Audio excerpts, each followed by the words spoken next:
seriously, how can you help others if you won't help yourself? I fundamentally believe that life is an inside-out game, and from what I can see of people, and I think that, you know, some people are kind of playing around, they're experimenting with things, but I think a lot of things are inverted, and this idea of service, that you can only achieve great things if you're pleasing other people, I just think it is incredibly flawed, and I think it's a dangerous thing to do. I've done an awful lot of people pleasing in my time, and what you sacrifice in doing that is your own principles, your own motivations. And it's funny, actually, there was a chap the other day that I commented on his tweet. He said, you don't need motivation, you need discipline. And my reply was quite simple. It was, well, you need both, you know, because if you're disciplined but without any kind of motivation, without a why for the reason that you're doing things, your mission as it were, well, then you're just flailing around in the wilderness, not really achieving anything, not focusing on anything. You know, we don't use this language anymore particularly, but we used to talk about having a cause, you know, and a direction for your efforts. But I think because we do certainly live in a time where we value the dopamine release and the dopamine rush of getting likes and engagement on our posts.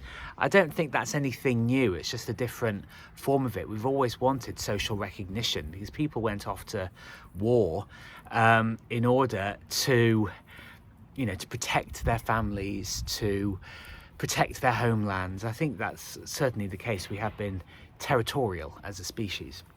But in today's era, I think the reason for the rise in things, whether you agree with them or not, the reason for the rise in psychology and looking at human behaviour is because I think that we are wandering around in the wilderness.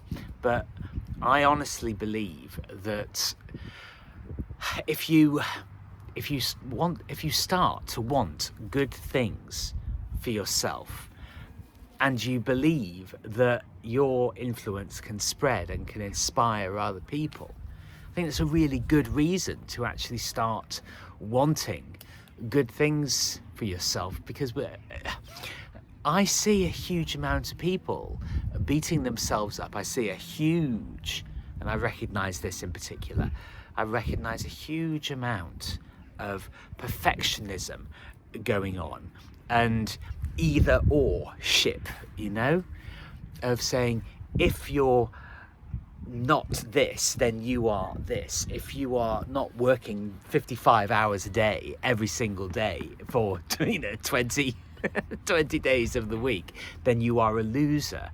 Obviously that gets attention, it gets likes, it keeps people on their toes.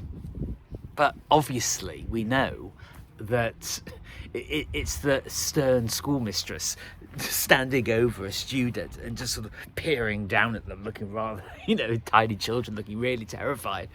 And we know that that's not sustainable over time. We know that that's not a valid way to live life, constantly beating yourself up. If you want to do that, if that's your kink, if that's what you enjoy doing, then by all means. I'm not here to tell anybody what to do or what not to do, but I certainly don't subscribe to that model that everything is hardship and everything must be painful and laborious. Well, no, I record these videos out in nature because I love being here, and I'll tell you what, with all the walks that I'm able to do around here since returning to my native homeland and not being in London, this fuels the efforts that I make in the rest of my life, and I feel great and I enjoy myself, and I get great work done. And do I beat myself up? Yes. It's a habit that I'm you know, really slowly training myself out of. But you want to have a balance of progress and pleasure. I definitely believe that. Some don't, some do, but I'm doing me. You do you.